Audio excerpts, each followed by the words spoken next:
ബംഗ്ലാദേശിൽ എന്താണ് സംഭവിക്കുന്നത്? ബംഗ്ലാദേശിന്റെ അയൺ ലേഡി അല്ലെങ്കിൽ ബംഗ്ലാദേശിന്റെ പുത്രി ഷെയ്ഖ് മുജീബുർ റഹ്മാന്റെ മകളായ ഷെയ്ഖ് ഹസീന എന്തിന് നാട് വിട്ടോടി? അതാണ് ഇപ്പോഴത്തെ ചോദ്യചിഹ്നം.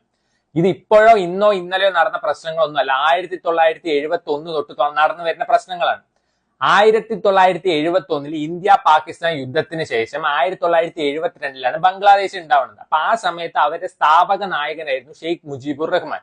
സോ ഭയങ്കര ഒരു ഹീറോയിക് പരിവേഷമായിരുന്നു ആർക്ക്? ഈ ബംഗ്ലാദേശികൾക്കൊക്കെ ഇടയിൽ നമ്മുടെ അവിടെ നെഹ്റുവിനൊക്കെ പോലെയായിരുന്നു. അപ്പൊ മൂപ്പരുടെ ഒരു പാർട്ടി ഉണ്ടായിരുന്നു, അവാമി ലീഗ് പാർട്ടി എന്നാണ്. അപ്പൊ അവരെന്ത് ചെയ്തു വെച്ചാൽ 1972 ഈ യുദ്ധത്തിലൊക്കെ പങ്കെടുത്തേണ്ട സ്വാതന്ത്ര്യ സമര സേനാനികൾക്ക് വേണ്ടി ചില സംവരണവും റിസർവേഷനും കൊണ്ടുവന്നിട്ടുണ്ടായിരുന്നു. അവർക്ക് ഈ ജോലികളിൽ ഒരു 30% റിസർവേഷൻ ഈ സ്വാതന്ത്ര്യ സമര സേനാനികൾക്ക് കൊണ്ടുവന്നു. പിന്നെ യുദ്ധം കാരണം കുറെ സ്ത്രീകൾ ബാധിക്കപ്പെട്ടിട്ടുണ്ട്. അപ്പൊ അവർക്ക് ഒരു 10% റിസർവേഷനും കൊണ്ടുവന്നു. 40% റിസർവേഷൻ ഈ ജില്ലകളിൽ, ചില ജില്ലകൾ ഇന്ത്യയോട് ചേർന്നായിരിക്കും, ചില ജില്ലകൾ പാകിസ്ഥാനോട് ചേർന്നായിരിക്കും.